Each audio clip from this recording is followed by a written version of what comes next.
Everyone has that handful of books they carry with them, the ones that stick in your head long after you finish them. Today, I'm counting down my top 10 all time favorite fiction books.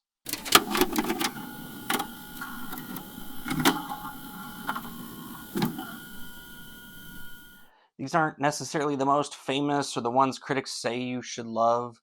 These are the books I enjoyed the most, the ones I'd happily reread, and the ones that have stuck with me over the years. Oh, and fun fact, every book on this list has some kind of film or TV adaptation. Some great, some not so great. So I'll touch on those as we go to maybe. Before we jump into the list, let me explain how I decided what makes an all time favorite. First off, it's about enjoyment. Did I love reading it? Did it grab me? Did it keep me turning pages? That's non negotiable. Then there's rereadability. For me, a favorite book isn't just one I loved once, it's one I'd be happy to pick up again tomorrow. I also thought about personal impact, not necessarily life changing, but the stories and characters that stuck with me long after I finished the book. And yes, I do care about literary quality, but that's not the main factor. A book can be beautifully written and still put me to sleep, or it can be a fast paced thriller that critics might sneer at, but I couldn't put it down. One thing I didn't weigh at all is cultural importance. I'm not ranking what the world says I should love. This list is about what I love. You'll just have to judge my taste in books for yourself. Stories of Your Life and Others by Ted Chiang. This is a brilliant story collection, and most of them lean into science fiction. The title Story of Your Life, was actually the basis for the film Arrival. My personal favorite, though, is Tower of Babylon. I won't spoil it, but it blew my mind. It reimagines the biblical Tower of Babel, or Babel, however you pronounce that. If God never stopped the building, how high would it go? And what would humanity find at the top? So good. This lands at number 10 because, as much as I admire the stories, I just don't reach for short story collections to reread as often. Maybe an individual story here and there, but rarely the whole book. Still, Chang is a sharp writer with an incredible imagination, and I'll definitely be reading more of his work in the future. Fahrenheit 451 by Ray Bradbury. I've read this one a few times throughout my life, and it just sticks with me. Like, I could feel the darkness of it. Bradbury's world is so vivid that it's easy to picture the world of Guy Montag, this fireman who's required to burn books instead of reading them. And just imagine living in that kind of world. It's one of those stories that feels way too real sometimes. Every time I go back to it, I get that same uneasy feeling like, yeah, this could actually happen. Heck, that's practically happening in some ways. It's short, powerful, and just unsettling enough that it stays with you long after you're done. The Exorcist by William Peter Blatty. This is one of those cases where I saw the movie first, and it's a classic, no question. But the book is on a whole different level. Where the movie leans hard into horror, the novel is more of a deep psychological study, especially when it comes to Father Karras. He's such a fascinating character. He's a priest in the middle of a crisis of faith, and the church assigns him to evaluate Reagan's case to determine if what's happening could possibly be anything other than possession. You can feel him wanting to believe, but he's wrestling with logic, doubt, and the limits of faith itself. And without spoiling much, by the end, he truly sacrifices everything to save her. It's heartbreaking and beautiful at the same time. Then there's Lieutenant Kinderman, another great character who also appears in the sequel, Legion. He's smarter than he lets on, kind of playing this unassuming role while quietly investigating a murder tied to Reagan's situation. You can tell he suspects Karras and wants to give him space to do his work, but he's also doing his own detective thing in the background. He's actually really good at his job, and his dry humor adds some much needed levity to an otherwise heavy story. A lot of people say this is the scariest book they've ever read. For me, though, it wasn't exactly scary as much as it was dark, fascinating and really human. Whether you find it terrifying, emotional, or even a little funny at times, it's absolutely worth reading. 2001: A Space Odyssey by Arthur C. Clarke. I'll be honest, when I watched 2001: A Space Odyssey, I hated it. I just didn't get it. It felt slow, confusing, and kind of pretentious. Then, for reasons I still don't totally understand, I watched the sequel, 2010, and I really liked that one. So naturally, I did what any reader would do and I grabbed the books. And wow, reading 2001 completely changed my perspective. It turns out Arthur C. Clarke and Stanley Kubrick were actually writing the book and the movie at the same time, which explains why they're so similar, yet so different. Some changes were practical, like switching Saturn to Jupiter in the movie because the rings were too hard to film, but others were stylistic. The movie focused on visuals and atmosphere, relying on ambiguity and implied meaning, which to me came across as kind of pretentious. The book, on the other hand, gives you a much more detailed and cerebral experience. Clarke explains things like the aliens' motives, Hal's development, and the broader ideas about evolution and consciousness. It's philosophical and awe-inspiring without ever losing that sense of wonder. I'm planning to reread it again soon, and maybe after that I'll give the movie another shot. But the book absolutely blew me away. The Silence of the Lambs by Thomas Harris. This is another one where I saw the movie first, and honestly, it blew me away. It's one of those rare cases where both the book and the film are absolutely phenomenal. It even changed the course of my life. After seeing this movie, I switched my college major from music to psychology.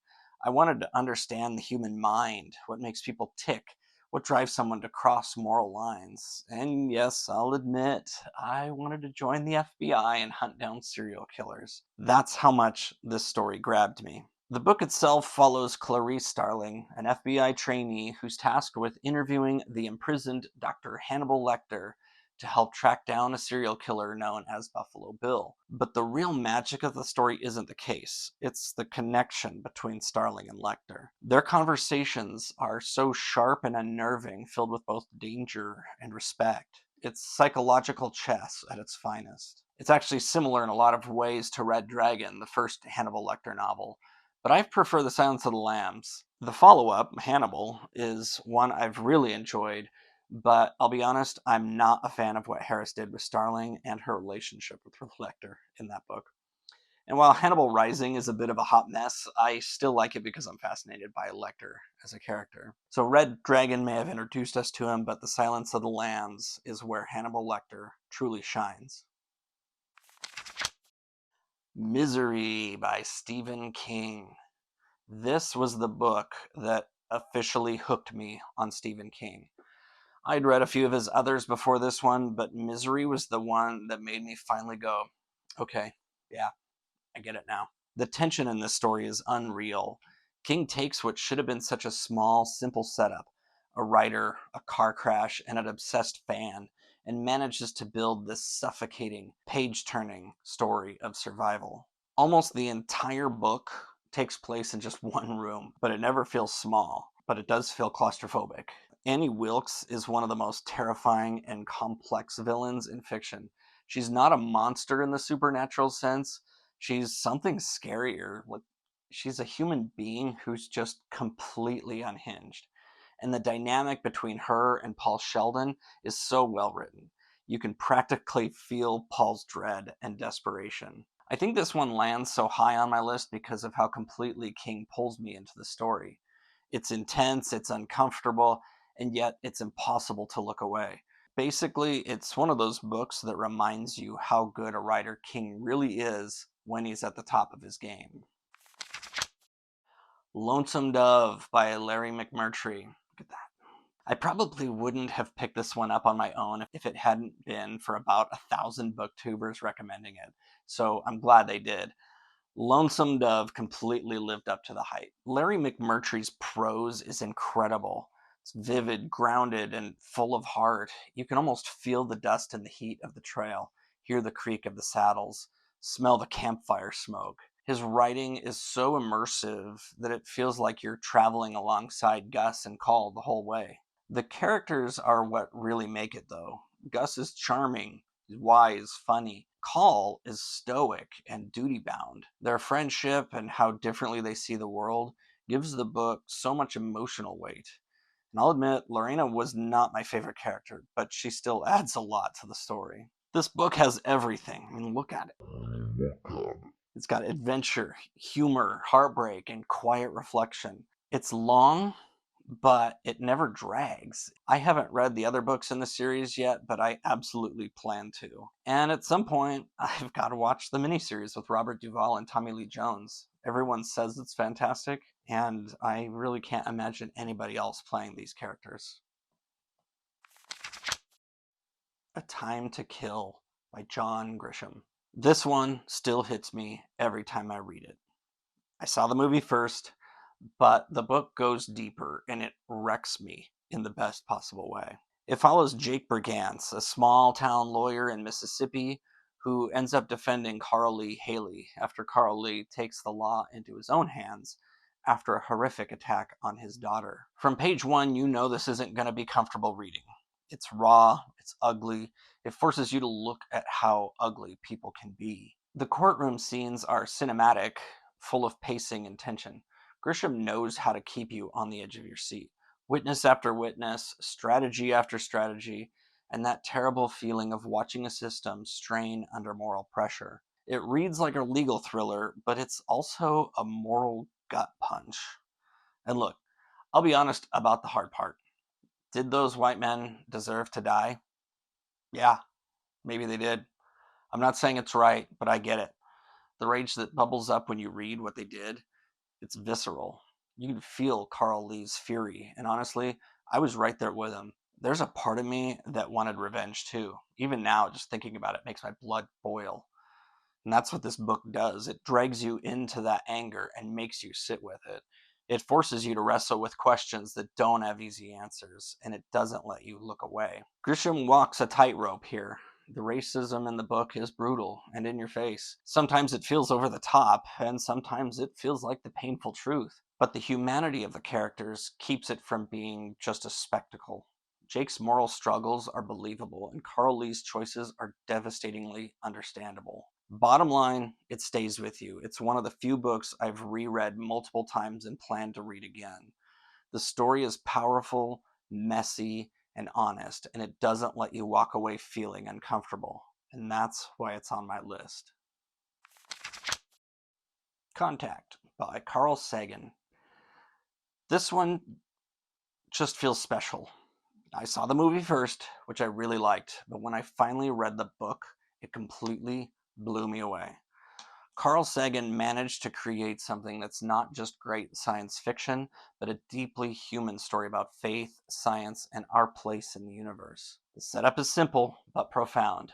Dr. Ellie Arroway, a radio astronomer, discovers a message from an alien civilization. But it's not just a first contact story.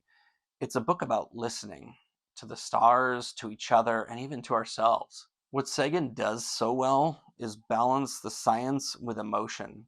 It's packed with big, fascinating ideas about mathematics, time, and communication, but it's also personal. Ellie's skepticism, her loss of faith, her drive to keep asking questions, it all feels so real. And it's so refreshing to have a female protagonist written with this much depth and respect, especially in a story that could have easily been all about the tech or the aliens. And what really gets me is how Sagan ties science and spirituality together. This isn't a book that pits faith against reason. It's one that asks if maybe they're both trying to reach the same truth from different directions. In his nonfiction book, The Demon Haunted World, Sagan warned about the dangers of superstition and pseudoscience, pushing for skepticism and evidence. But in Contact, he shows the heart behind that skepticism, that curiosity and wonder aren't at odds with faith.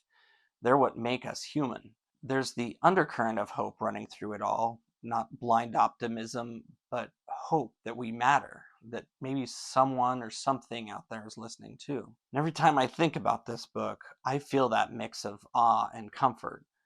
Sagan's writing has that rare quality. It makes you feel small, but in a good way, like you're part of something bigger. And that's not scary, it's beautiful. I've read this one multiple times, and every time I find something new to love. It's smart, it's emotional, and it's one of the most thoughtful explorations of what it means to be human. To me, this is science fiction at its absolute best. A Christmas Carol by Charles Dickens. This might surprise some people, but A Christmas Carol is my #1 favorite book of all time. This isn't just my favorite classic, it's my favorite book, period.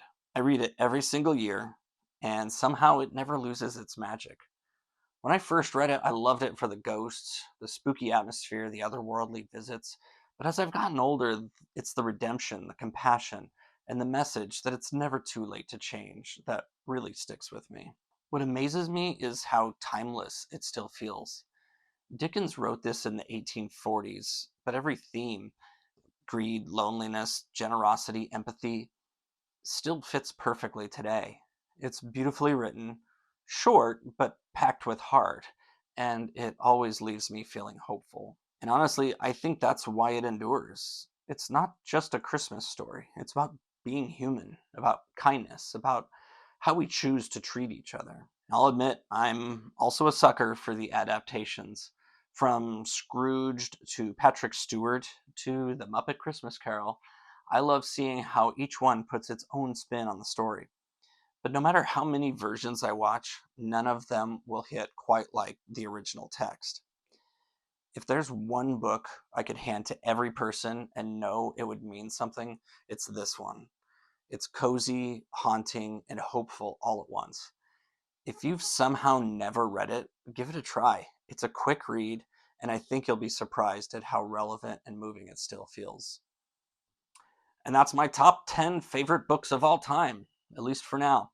Ask me again in a year, and who knows what might change. I love that this list spans so many genres: horror, sci fi, classics, westerns, thrillers, because it shows how stories can reach us in totally different ways. Some make us think, some scare us, some break our hearts, some put them back together. But all of them have stuck with me for one reason or another, and that's what makes them my favorites. Now, I'd love to hear from you.